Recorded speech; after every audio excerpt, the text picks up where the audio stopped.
कभी ध्यान दिया है कि जो सबसे ताकतवर दिखते हैं वे अक्सर सबसे कम बोलते हैं? जिनके अंदर पूरा भराव होता है उन्हें शोर मचाने की जरूरत नहीं होती।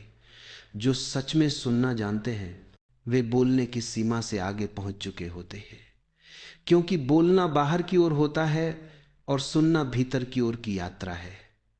इंसान जन्म से सुनने की शक्ति लेकर आता है, पर सुनने की असली कला बहुत कम लोगों में पनपती है।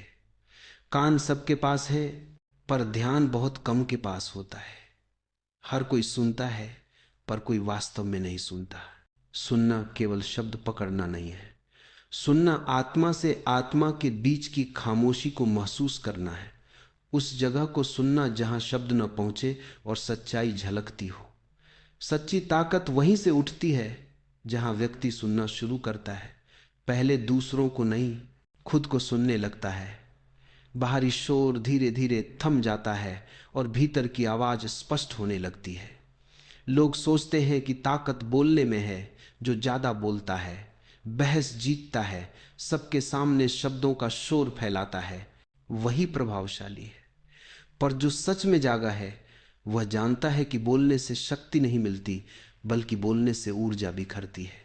हर शब्द ऊर्जा है, हर वाक्य एक तरंग है। जब तुम लगातार बोलते रहते हो तो तुम्हारी चेतना बाहर बह जाती है, पर जब तुम चुप रहते हो और सुनते हो तो वही ऊर्जा भीतर लौटकर जमा होने लगती है और वहीं से असली ताकत पैदा होती है। शांत रहना कायरता नहीं है, यह गहरी शक्ति का रूप है।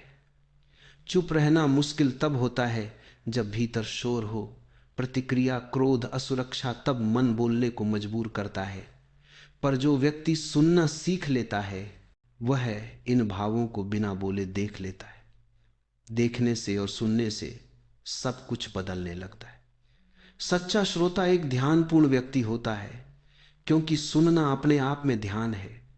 जब तुम किसी को पूरे मन से सुनते हो तो तुम सोच नहीं रहे होते, तर्क नहीं कर रहे होते, तुम बस पूरी तरह मौजूद होते हो। वही क्षण ध्यान का क्षण है और उसी क्षण तुम भीतर उतरने लगते हो।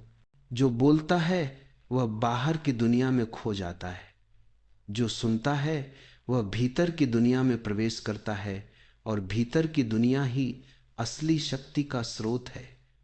वहां न तो प्रतिस्पर्धा है, न प्रमाण, न कोई तुलना, बस अस्तित्व है, शांत, पूर्ण और असीम। जब तुम सुनते हो तब तुम अपने चारों ओर की सूक्ष्म ऊर्जा महसूस करने लगते हो। हवा की हलचल, पेड़ों की सरसराहट,